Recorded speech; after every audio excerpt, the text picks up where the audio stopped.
lot of my life for the chance to pursue dangerous things. And I'm under no illusion that like it has a cost, right? One errant kick. I couldn't block, I kept blocking side kicks when people were throwing hook kicks. I would go up to block the side kick, it would snap in and I would just take it. Everybody who ever saw me fight knows that you know what I mean? Like, and I walked right fucking into it. And violence has consequences. Sometimes they're good, sometimes they're bad. I like the fact that we put ourselves in those situations. I also like that now I'm old enough to acknowledge that there are consequences. Oh God, I tell you, I mean, even when you watch that, like I'm a big fan of MMA, and you watch those side kicks, you can block it all you want to. That shit hurts. It's still ringing, and we were talking about the NFL players before, the average age, their lifespan is 56 years old. When you combine that super athlete and all the damage and the punishment, day after day, just even lifting weights, lifting the weights, the power lifting, that's damage, man. And it's such a trade-off, it's such a warrior epic, like, trade-off. It's scary, but yet poetic almost at the same time, I got that. I agree. I totally agree. All right, should we hit this? Yeah, I went ahead and started recording because it just was setting off. And no, that's good. I'm psyched. Yeah, because I'll go back and do an intro when we do promote this. That's totally good. And we could dive in. I loved our last talk. I like replayed it, a lot of times in my head, being you're such a big virtual mentor in my life. And the end of that, our last interview, or I laughed my ass off, and some people caught it at the end where you had me spit that freestyle kind of just randomly, trying to find the flow real quick, and you say cut, we end the call, you hang up. I thought I hit the end button, but I did not, and no one's around. It's just me in the studio, and I look to the left as if someone's there, and then I look back and I realize I didn't turn it off, and I go, did that just happen? And then click, and how the show kind of ends, because I'm like, holy shit, I hit that flow at the end. I thought it was over. It was great. We spent a lot of that interview, if you will. I try not to regiment them, like interviews, you know what I mean? More or less just chatting. And the last one was also more of an interview, but we talked about all of your books, but focused on the flow states. We focused on, the rise of Superman, what that meant, trying to educate people. We even went in left field all over the place. But the new book coming out, Stealing Fire, is what we're going to talk about today, because that's got me piqued. The places you visited, the people you interviewed, you researched for 4 years with Jamie Wheal, correct? Yeah. I mean, Stealing Fire is, 20 years of my work, 20 years of Jamie's work.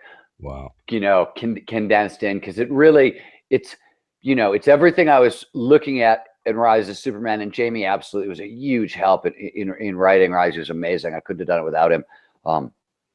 Just one step forward. Rise of Superman is a book about one particular non-ordinary state of consciousness, flow, right?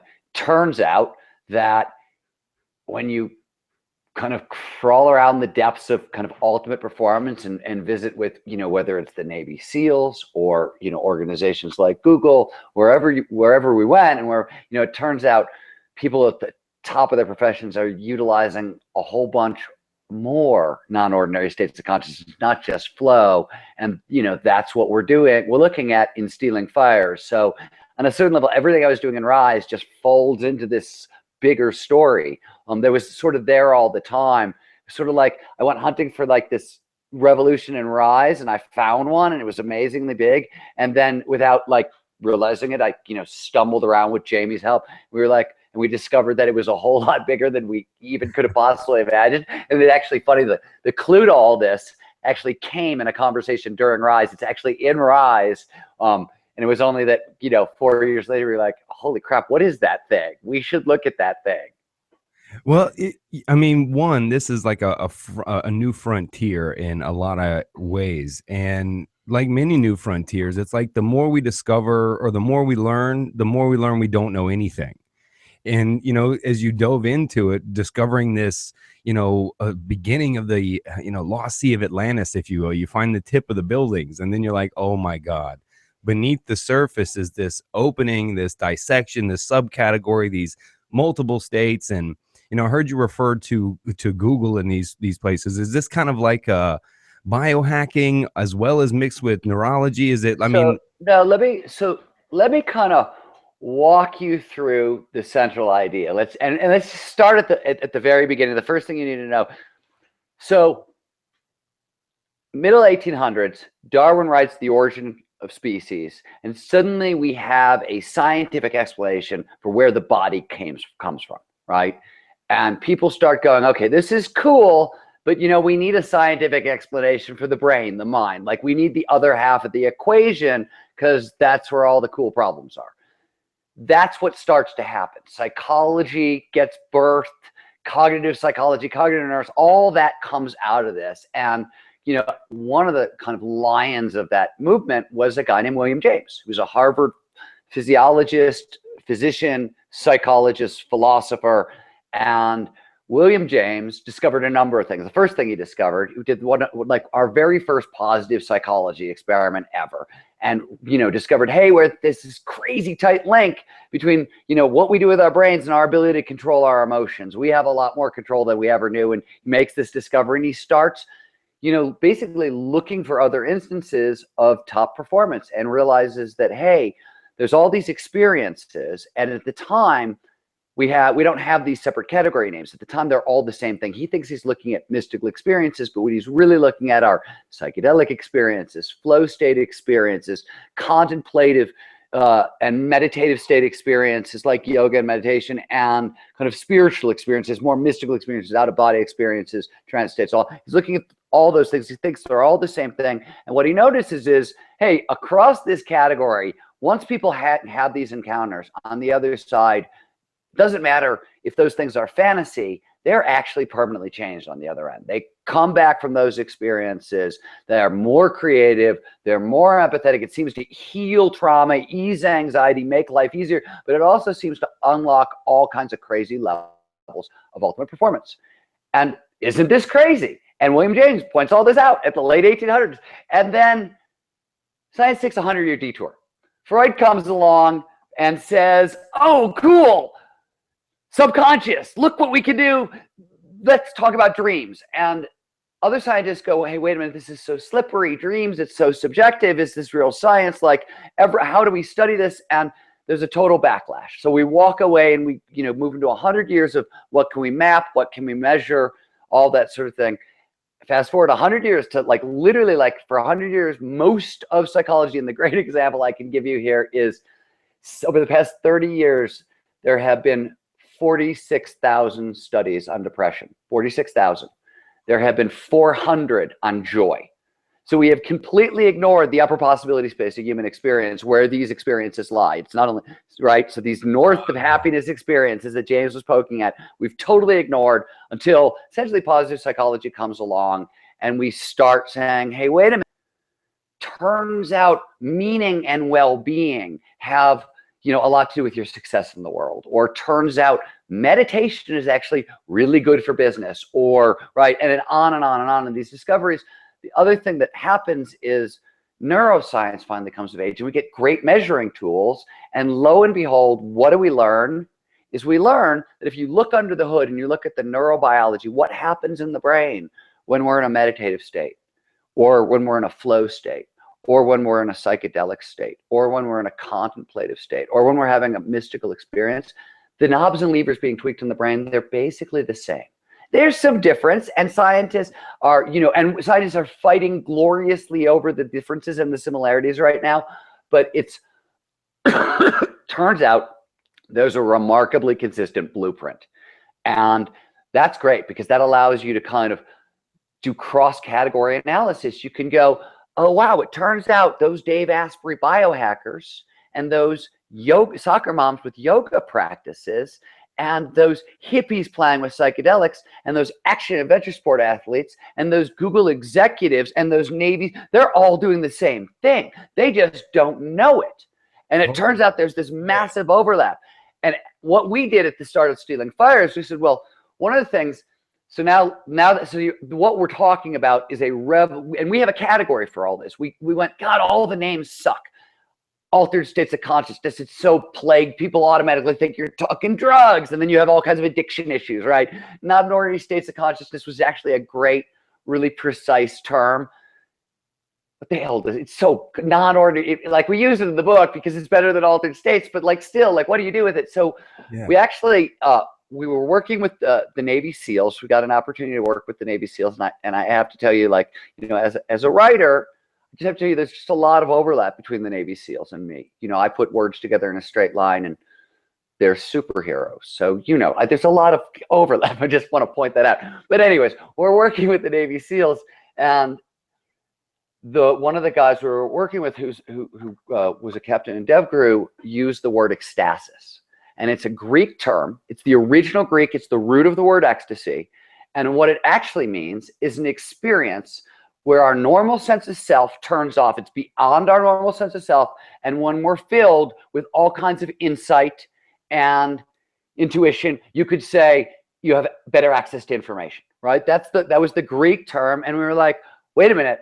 The neurobiology that we're looking at basically does this. It sort of turns off our normal sense of self, does a couple other things, and then gives us access to all this information. It's sort of like big data for the mind.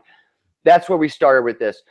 But I have to tell you where we went, because it's a crazy story, Adam, and it'll blow your mind.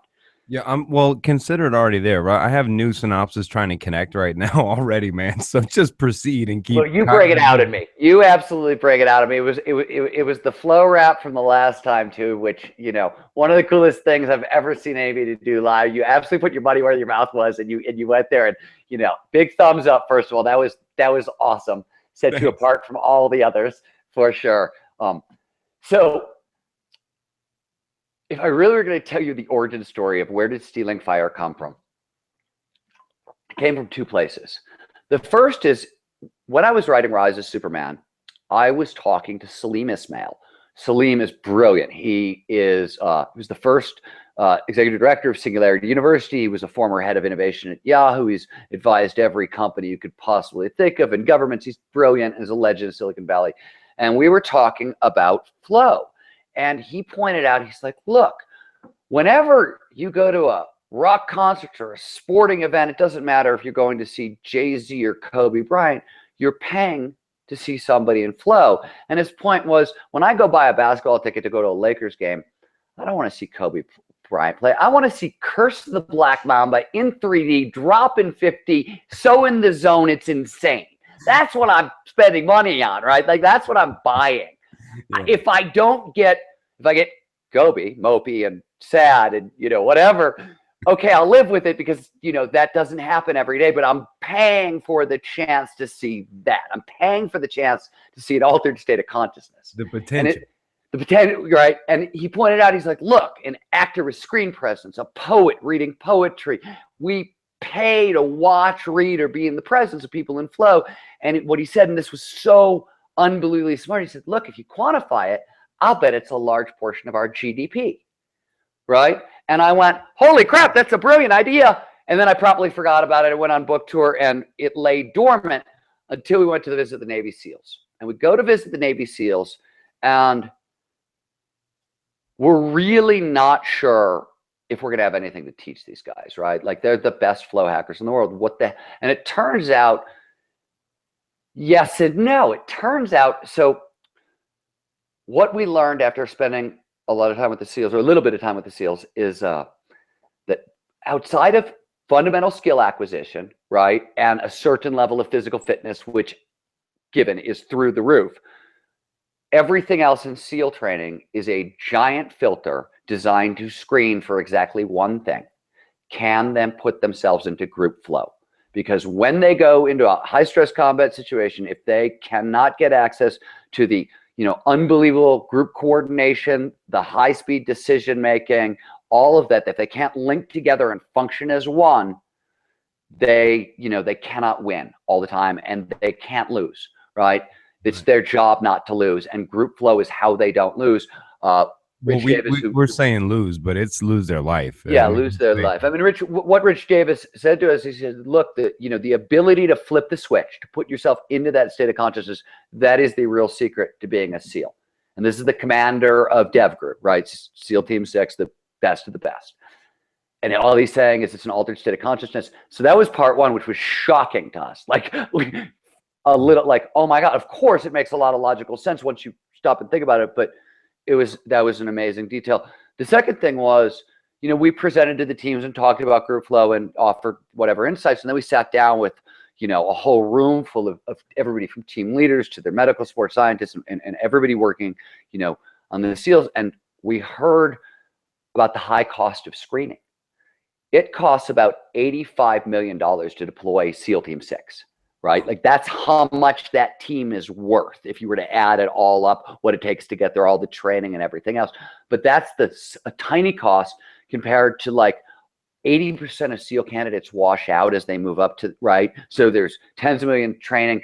And what they were really concerned with was there was a human cost, a deep human cost. Like some guys, these are super high performers. It's really hard to bounce back from you didn't make it into SEAL Team 6. Sorry, you got to go back to SEAL Team 4. What, you know, whatever it is. Yeah. Like sometimes, and a lot of it, as at each level up, more and more need for group flow, right? So we started to realize that, hey, wait a minute, it's not just Salim talking about top performers. It is like us going to see him. It is top performers everywhere. And there's a real cost here. So we decided to figure out, like, what are we actually talking about? We understood that there's a neurobiological signature for these states of ecstasis, and we could track across domains. So we calculated what we call the altered states economy, the amount of cash and coin people spend trying to achieve these states of consciousness. Now, let's be clear. Some of this achieving is like the SEALs. It's very focused, it's directed, it's good. A lot of it is, I will do anything I possibly can to shut off my goddamn, you know, head, and it's getting drunk. It's, you know, like there's right. But we just wanted to know, hey man, how much money do people spend on this stuff? And before I tell you the answer, Adam, because it's gonna blow your mind, as I said, yeah, I have to tell you that we were as conservative as possible. For example, we like, let me give you some categories. We of course looked at listed and illicit, you know, drugs, pharmaceuticals. We also looked at categories like psychology, self-help, coaching, anything where the attempt was get me out of my head, help me feel better, right? Some workshops, those sorts of things aimed there. We looked at certain categories in media. But again, I said we were very conservative. So for example, you could make the argument that anytime somebody goes to the movies, they're going because, you know, they want it to blow them out of their head. And we said, okay, that might be true, but that sounds a little crazy for our calculations. Let's only take IMAX.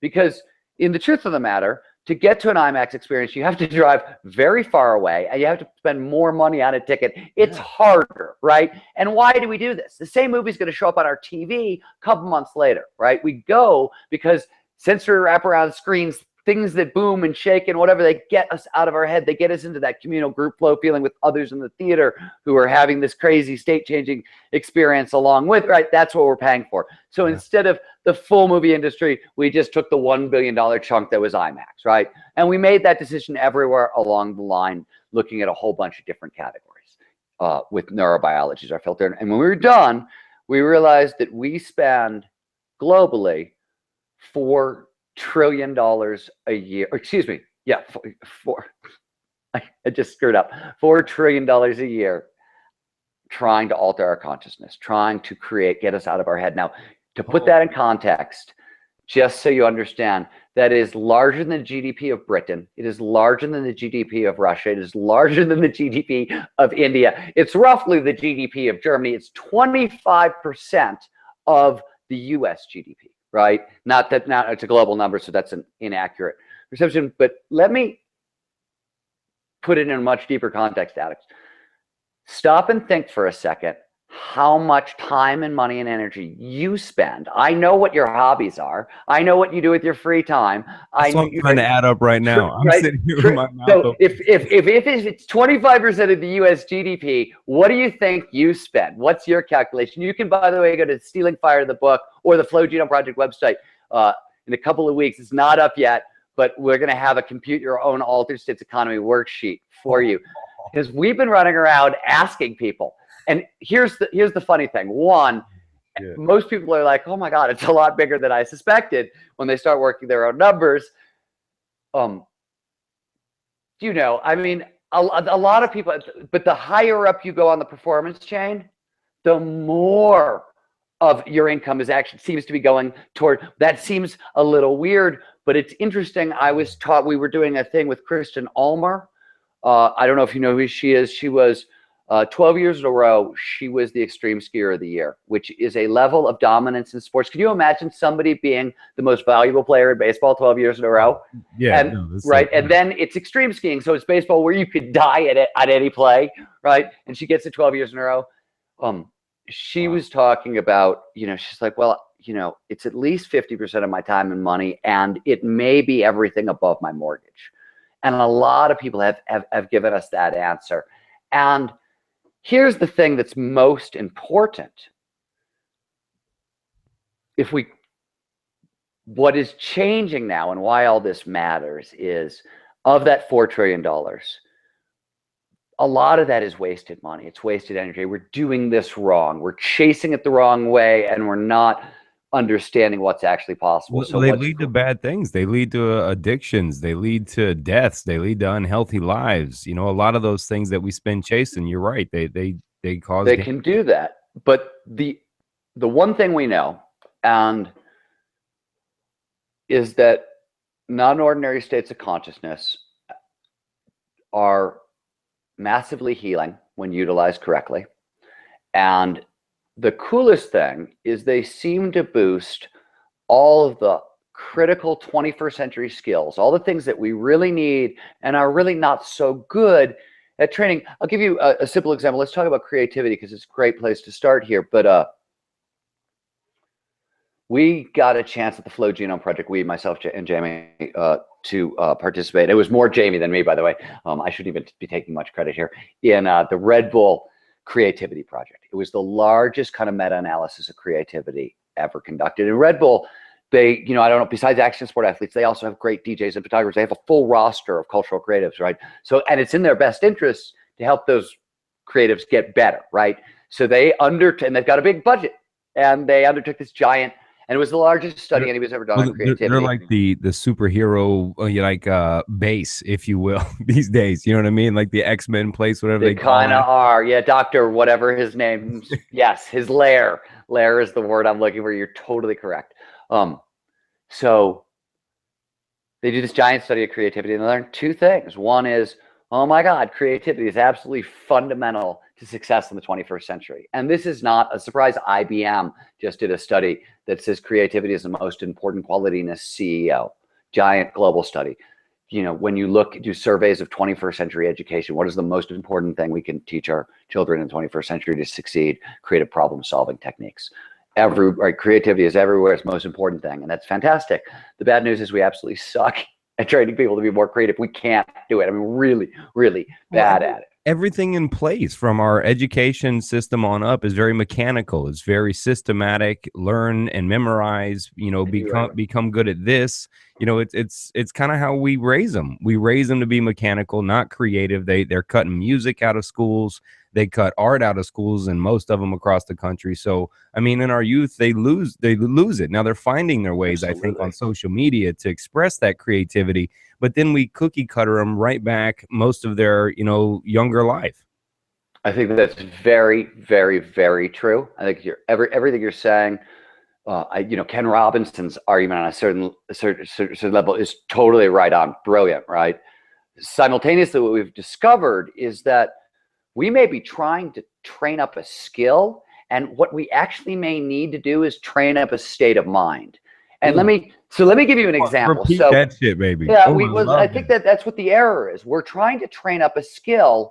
In fact, we actually need to be training a state of mind. And let's start with just like the simplest, craziest story: meditation, right? And creative problem solving. So back in the 90s, Richard Davidson, who was at the University of Wisconsin, right? He started doing brain scans of monks, Tibetan Buddhists, who had put in 34,000 hours of meditation time, which is a lot. It's your 10,000 hours times 3 on steroids, right? Yeah. That's a lot of time.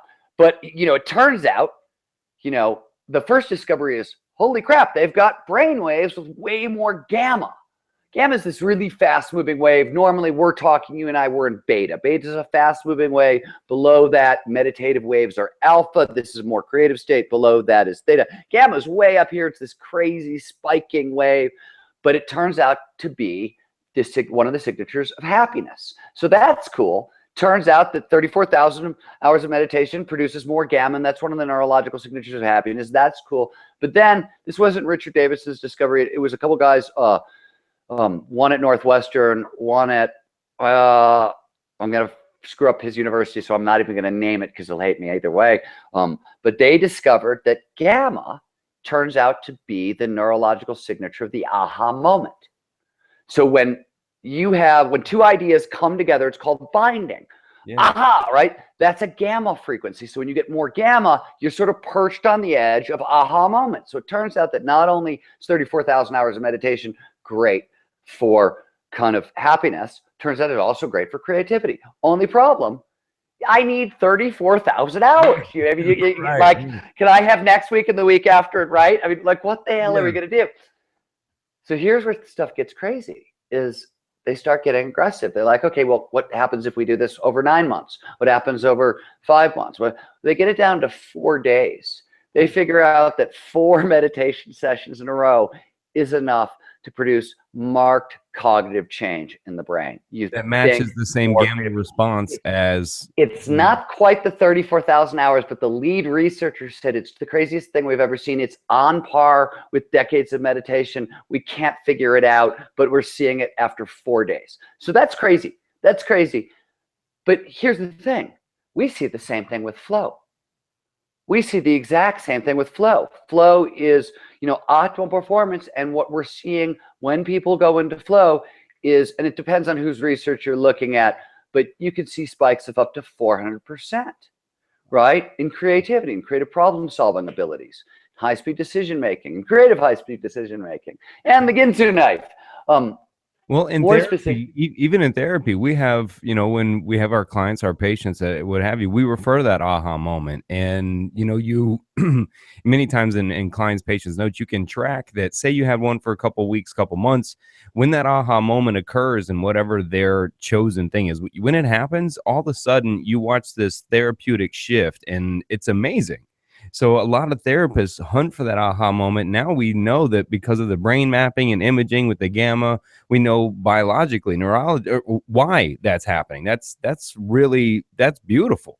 It's useful, right? It's useful. And we see that, by the way, you see the same thing with psychedelic research, right? And not even forget heavy heroic dose, what they call heroic dosing, microdosing. James Fadiman's done phenomenal research that, it dates all the way back to this, crazy. I don't know if you know this study, but it was done way back in the 60s and before LSD research became illegal. And they were looking at microdosing, and they were looking at a whole team of people from Silicon Valley who had been stuck trying to solve a critical problem for over 6 months, right? And they bring people together and they give them microdoses, really tiny doses, so you don't even feel the psychedelic, basically. And then they set them free, and the list of patents to come out of these microdosing sessions is insane. And this research is still ongoing now. James Fadiman has been collecting microdoses, have become so popular in Silicon Valley under the table. And this was our experience, where we would go into companies to talk about flow, this altered state of consciousness, and we thought that was cutting edge somehow. And then afterwards, people come up to us and be like, "Oh, the flow stuff is great. I like this kung fu, but we're microdosing on a regular basis, or we're going to tantric sex workshops, or we're going to meditation retreats, or usually we're doing all 3. And by the way, we're also, MMA rolling on the weekends, right? So everything, same thing. We're seeing all this stuff everywhere. And one of the main reasons is because of creative problem solving. But yeah, well, I mean, I actually have been making, I tweet about once a month for the last 2 years, that a prediction I've made that microdosing with psilocybin or any kind of psychedelic will replace antidepressants by 2020. I think 2025, sorry, is what I've been saying. And they're already showing that. MAPS is doing a lot of studies. John Hopkins has done some studies. Simple microdosing has eliminated the use of a drug that may make you want to hang yourself. Yeah, so I'm way in. And so when you're telling me these stories of Silicon Valley, I can't help but zap to the Limitless movie. right? I can't help but go there to this limitless idea of. Well, okay, please keep going, because I'm sorry, I know where we're going, but please let me keep you going. I'm a smart ass, and I need to, I don't like it out in public much. Please finish. No, I think I probably have the same. Well, my mom would say our greatest strength's our greatest weakness. So I'm going to deal with. That's nice of you. That's the Thank best you. thing for us. So I know if the rampage comes on, rampage it on, man. I'm a mumbling rampager right now. But I mean, the ideas though, I can imagine walking into this, when most of the world really is kind of going flow. Holy shit.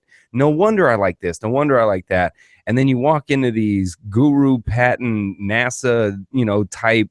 Well, now I think the reference would be Google, right? Back in the 80s and 90s, you'd call them NASA people, right? But these are Google 10Xers, 20Xers that have already begun to push the levels of, like you said, these alter states. And like I said, this limitless movie comes to mind. This push ourselves in this wind sprint flow, get a lot of work done, see what comes out at the other end. I think you're totally right. The only thing, so one of the things we look at in the book is not only why does this matter? And we look at, why is this good for us? And, and what are the dangers, of course, because as you pointed out, huge downsides here. And let's be clear, historically, every time we've gone down this road, we have gotten lost, right? Oh, we have made some mistakes along the way here. But what we're saying this time that may be different, and I think speaks to your point and is worth considering, is that there are 4 forces right now, 4 fields of development that are they become information technology. So they're all accelerating, they're being pushed along by Moore's law at an exponential rate. And they're driving this forward and taking places like we've never seen before. So we've got psychology, neurobiology, technology, and pharmacology. And by psychology, I mean advances in psychology have given us permission to explore much wider versions of ourselves, where we are much bigger than who we used to be. And the simplest way to think about this is when I got out of high school, 1985, and was going into college, or even when I got out of college, by the way, in early 90s, if you walked into a boardroom and started talking about just creativity, forget even passion or purpose or flow, you would have gotten laughed, because it was our version of ourselves wasn't big enough to contain that, right? We tell the story of Eckhart Tolle's breakthrough in the book, and one of the reasons is Eckhart Tolle went mad. He had essentially a psychotic break on a park bench and then became one with everything, right? Or that's how we would have classified him back in the 80s, the 90s. That's not how we look at him now, because we understand what a spiritual breakthrough is, what went on in his head. And as a result, Eckhart on Oprah, their webinar, it's the 8th largest religious gathering in history. So psychology has expanded from a few years ago, this guy would have been locked up, put in a padded cell, and today he's guru of the century, whether or not you like his message, right? It doesn't matter. Psychology would way more permission to explore. Neurobiology has given us, as you pointed out a second ago, the maps of what is going on under the hood, right? We now can figure out, what is happening when we're experiencing the extraordinary and why. Pharmacology is giving us access to this stuff nearly on demand and in really cool ways.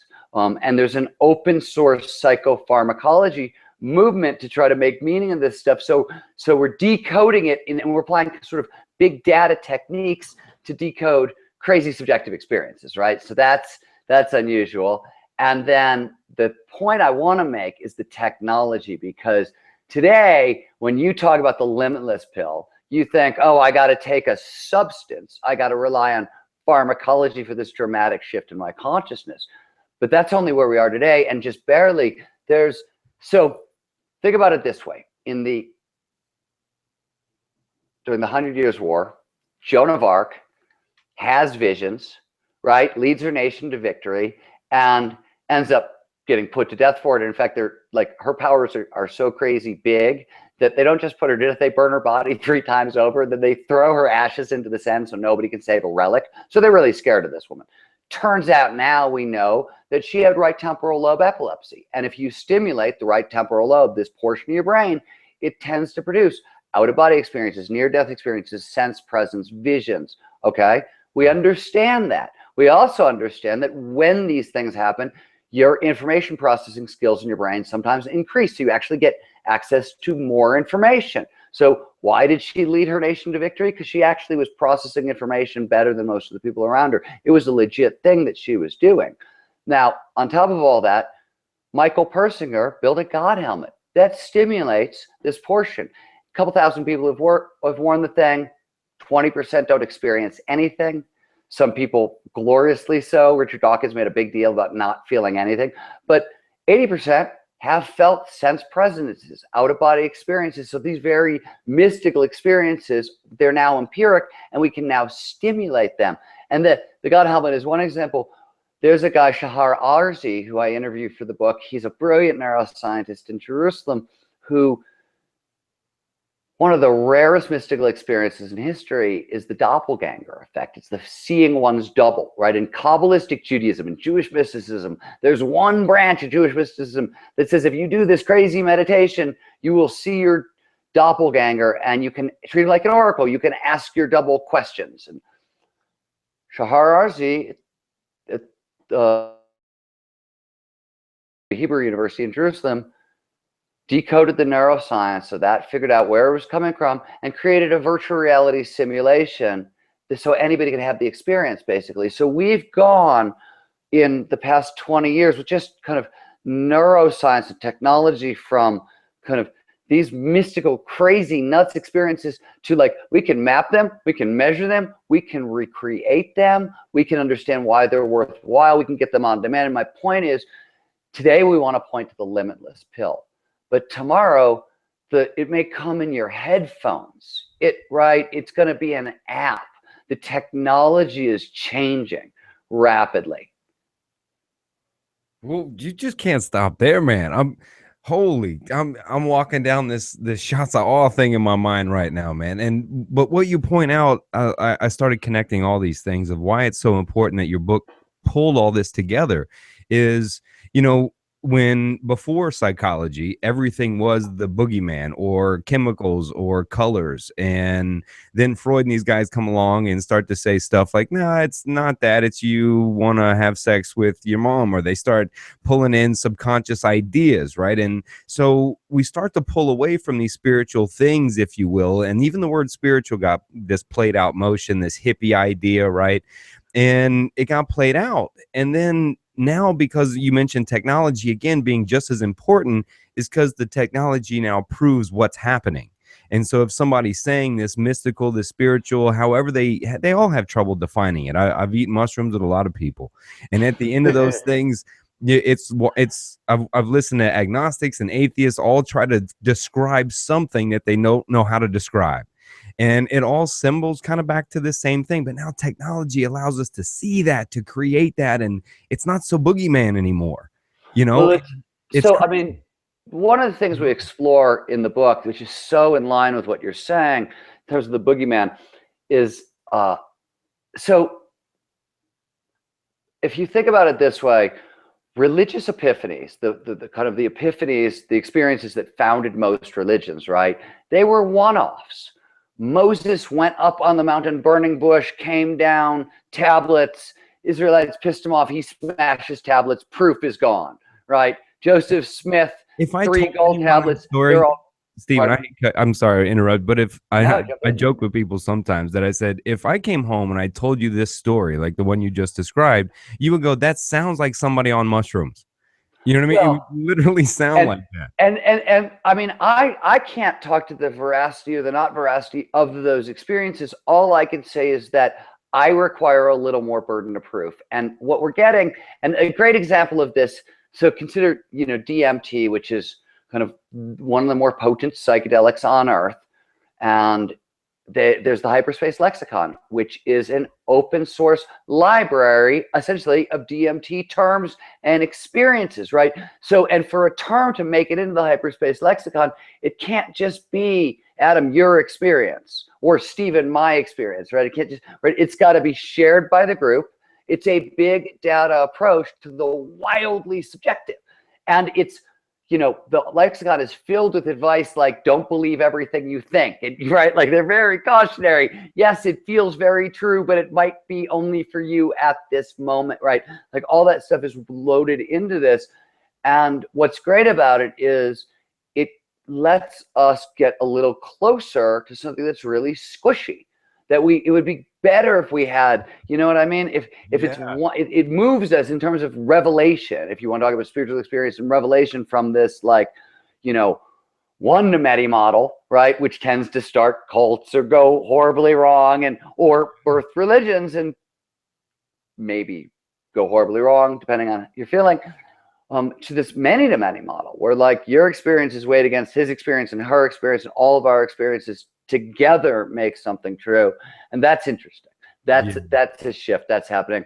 And the other thing that's happening with technology, which is the craziest part also, is it's bringing these experiences to scale, right? Used to be, you could only have, if you could go to your mushroom example, right? Mushrooms, you have to have enough for everybody in the group, and it's a certain group, and right. Unless you're going to Burning Man, you don't want to be with 80,000 people on mushrooms. But now you can go to Burning Man, right? It used to be like the tribe, and now it's actually Burning Man. And there was a time. There's two things. One comedian, I'll steal his line. I'll remember who it was. But there's two things that make you uncomfortable. Somebody walks up and goes, "Well, I'd like to talk to you about Jesus."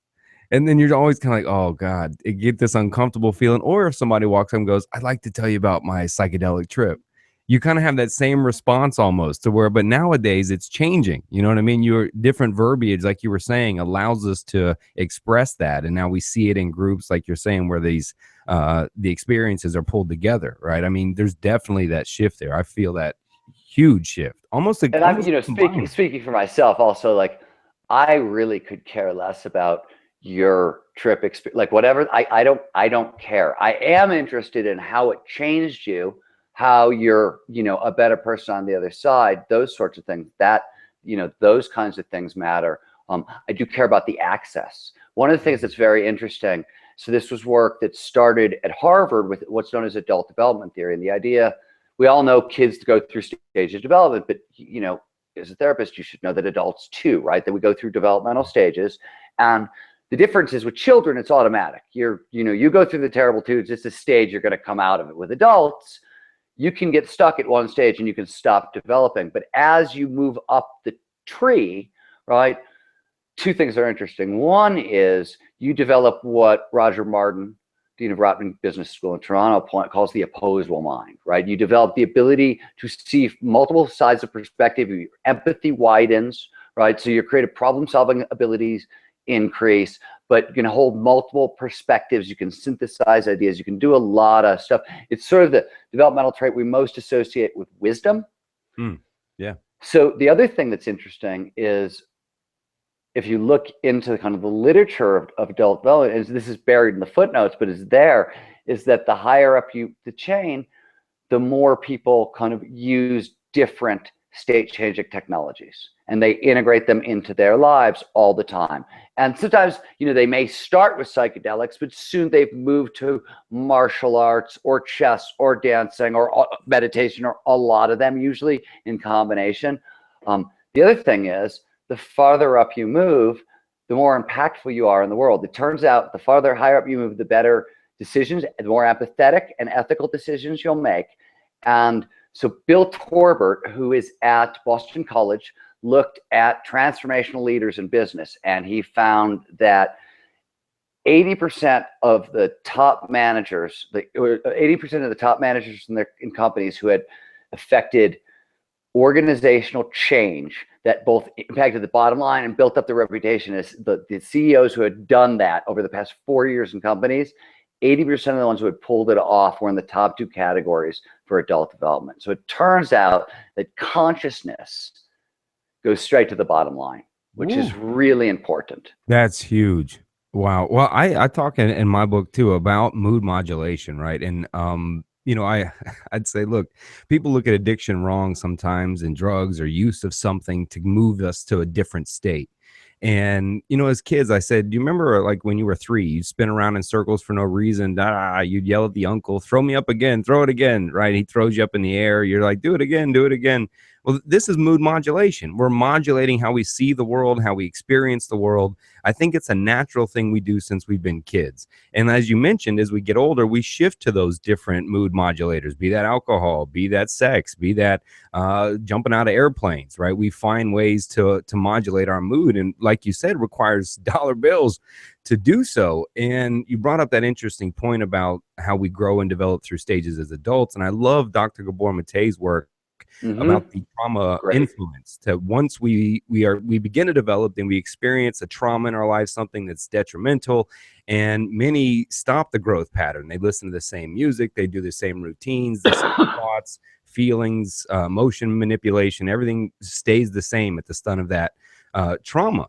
But what I see on my end, mixing what you've been researching for a long time and what he's saying, is dealing with people that battle addiction usually have dealing with some trauma.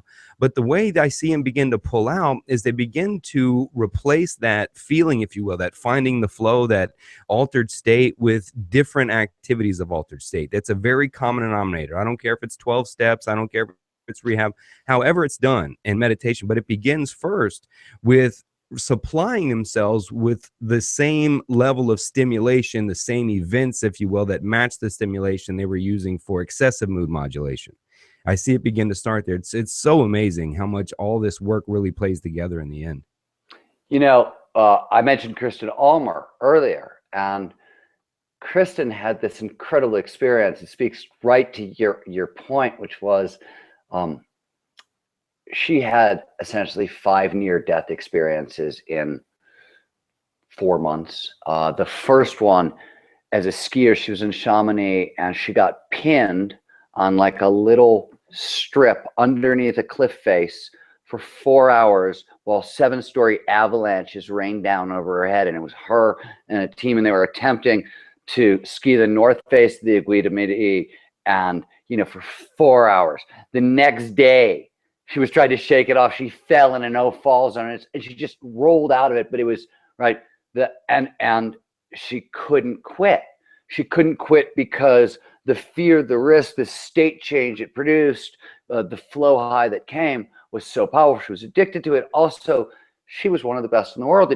From a financial standpoint, from an economic standpoint, this is what she did. Didn't make any sense. And she went to Burning Man. She'd never been before. And she got the exact same feeling from the interactive art, from the all-night dancing, from the festival, right? They call it a transformative festival.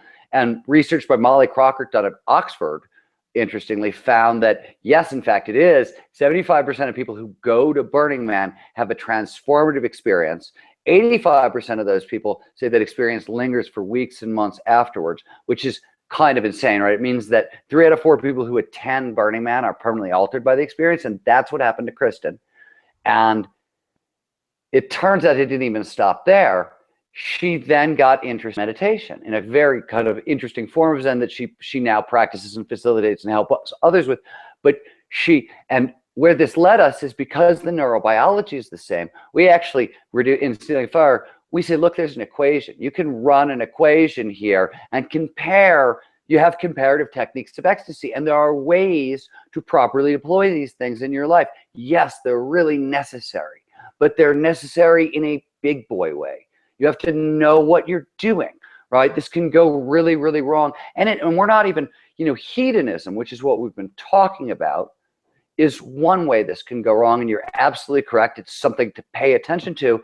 We go even farther in the book, and we talk about ongoing dangers of both commercialization and militarization. And these things are both like, the idea that, we can use state-changing technology as a war, that we can, as a weapon, that we can weaponize consciousness. This is not new. I'll tell you a crazy story. So John Lilly, who you may know because if you've seen the movie Altered States, he's the crazy scientist who is doing, right.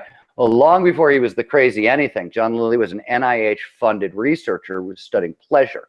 And he's a neuroscientist, and he discovers the first pleasure stimulator. He builds a device that puts electrodes into the brain of a monkey, and it stimulates the pleasure area of the monkey's brain.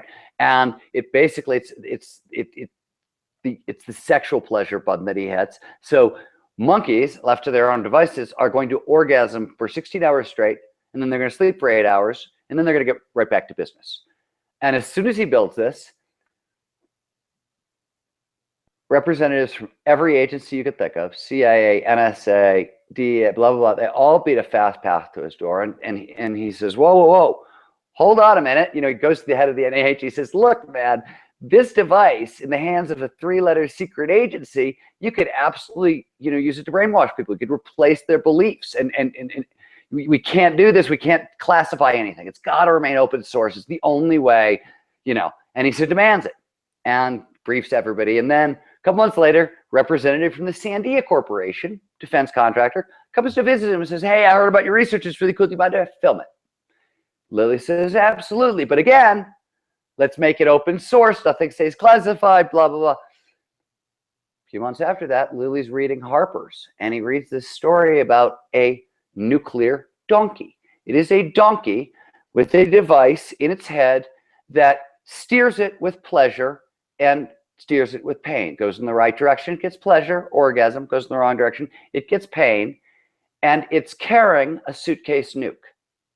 So the Defense Department has taken the first technology ever, the first technology of ecstasis ever, the first one anybody ever kind of created, modern technology, and they have harnessed it to wage nuclear war. That's what happened, right? Lilly, by the way, that's why Lilly stops working for he renounces all of it. Everything we know about Lilly is float tanks and psychedelics. That's where he went, because he went, it doesn't matter what I do, people are going to take it wrong and try to weaponize it. And this is one crazy conspiracy-ish story, which is true. And the funny thing is, if you actually look over the past 7 years from that point to today, what you actually see is this crazy spooks to kooks back and forth. The counterculture invents some crazy technology, and the spooks try to militarize it. Or the spooks invent some kind of crazy technology, and the counterculture tries to abuse it. People forget that the psychedelic revolution in the 60s, Ken Kesey sneaks LSD out of a Stanford research lab. He steals LSD from the CIA, and the 60s psychedelic revolution starts off, right? So it's spooks to kooks. It's back and forth, right? Back and forth. But militarization is a constant danger. And, one of the things we point out in the book, and I think this is like all conspiracy stuff aside, we make the argument that these technologies, ecstasis, this state is actually, I said to you earlier, it's sort of big data for the mind. It's an information state. And so it's an information technology. And as it turns out, Tim Wu at Columbia University has discovered that all information technologies follow a certain pattern of evolution. They call it the cycle. They start out free and open. Everybody gets access to this, and they end up centrally controlled. And this happens with over and over and over. Radio. Radio was going to be the great equalizing technology. That's why farmers strung up radio over their fields, because everybody was going to get. And now here we are, half through a century later, and Clear Channel has market dominance in 30 countries. So information technologies tend to go from freely open to controlled. They followed this pattern. And the only way that Tim Wu at Columbia says this, the only way you can fight against that is by open sourcing. And that's what John Lilly did. And we feel the same with this. The Flow Genome Project, where we study flow states, it's an open source research project. We believe the same thing with the Hyperspace Lexicon, right? It is an open source research project into psychedelics. We really believe that access to these states, you're looking at an information technology, and the way to keep it free, the way that everybody gets to benefit, is we open source it. You can't let people try to use it to sell us things, because it's very good at selling us things, and people are doing this already. And you can't let people weaponize it. And the only way we're going to stay ahead of that curve is by open sourcing this stuff. And I think, this revolution is here. It is, I think, one of the most important, or the most important thing going on over the next few decades. And that the onus really is on us, you, me, everybody listening, every one of us who has, what we're gaining with these four forces is precision, right? We can take the sloppiness out of it. We can take the dangerousness out of it. We're figuring out how to navigate, so maybe the cost isn't so high and the benefit is a little higher. But the onus is on all of us this time to really open source this information. Conduct your own experiments, share them freely if we can. That is a cognitive rampage. Oh, yeah, that's a cognitive rampage for sure, Steven. I couldn't. I probably couldn't name the book Adam, anything you better. gotta hold on. I got scratching dogs at the door and they're driving me crazy. Hold on, I gotta Yeah. let in the critters. No, go ahead. Man, I mean, if you're watching the YouTube or listening to the podcast, I urge you to come back and watch the YouTube if you or have just listened to the podcast. But the flow state that the Godfather of Flow just went through was ridiculous. And watching the man zap out with the wide eye and just kind of dart around the room and pull it all together. There's a welcome back, Stephen. There's a passion there, man. And there's not a passion, an enthusiasm, a competence, the open source, man, that is so inspiring to me. I often wonder as a species how far we could go if we didn't bet all that we do on competition, if we bet more on what we do of working together. And, you know, the space race and the arms race made us work fast, but God forbid if we worked backwards on that together and away from the arms race and move to technology and open sourced everything and didn't capitalize it. And like I was saying before the puppies came around, was I couldn't have thought of a better name for this book, because all the way back to the beginning of our evolution, those who had the fire won and lived and survived. And as you're explaining, those that have the psychology, those that have the technology, those that have the biohacking abilities, and those that have the research to back and the willingness to do so, well, that's the fire of today. And stealing fire is perfect for the name of that, because you're open sourcing the flow, open sourcing the research. You're passing out the fire to all those that are willing to experience it and take a shot on themselves, and advancing our species. And your work advances our species. Your love, your enthusiasm. Thank you for being a human being that advances our kind, Steven. Thank you. No, I thank you for noticing that I'm advancing our kind. I'm working on rearranging the stars in the sky, and then I'm going to move the galaxies around. Okay. Anyways, I mean it, man. thank you for saying that. I really appreciate that. That's great. I mean it, man. I think there's love flow states too that we work in sometimes. When the job gets tedious, the money gets old, the experiences gets tough, and the passion gets thin. I think we reach down for this love state and this love for ourselves, our love for mankind, our love for experience. And man, I'd love to figure out some more about the love flow state too in the future too, man. Neurobiologically, love and flow, there's a lot of overlap, right? Because especially romantic love is definitely an altered state of consciousness, right? So of course it shares similarities with all these other states. So like no further ado, I'll use it the second time and try round two. That I'll just freestyle off the tip, no back and forth talking between me and you. Just a moment in silence where you close your mind and turn off the noise. When you use words inside to reverb what you just experienced with words like yours and mine. But maybe it can echo into eternity for now. Maybe it'll just float in inner space for now. But it got out there now. The message is out there. And if you ain't bought it, go get it now. The book is called Stealing Fire by Steven Kotler. And I appreciate you coming on the Cognitive Rampage now. I got to give my buddy Jamie Wheal a shout out. It's Steven Kotler and Jamie Wheal, because I couldn't have done it without him. But otherwise, that was awesome. Oh, man, I'm shaking, man. It's all in there. The flow's in, man. My heart's racing, man. I'm peeking out right now, man. I got to go. That's awesome. Adam, this was super fun. Thank you. No, thank you, man. Love you. Love the work. Thanks a lot, man. I appreciate it, brother. Be good. Bye.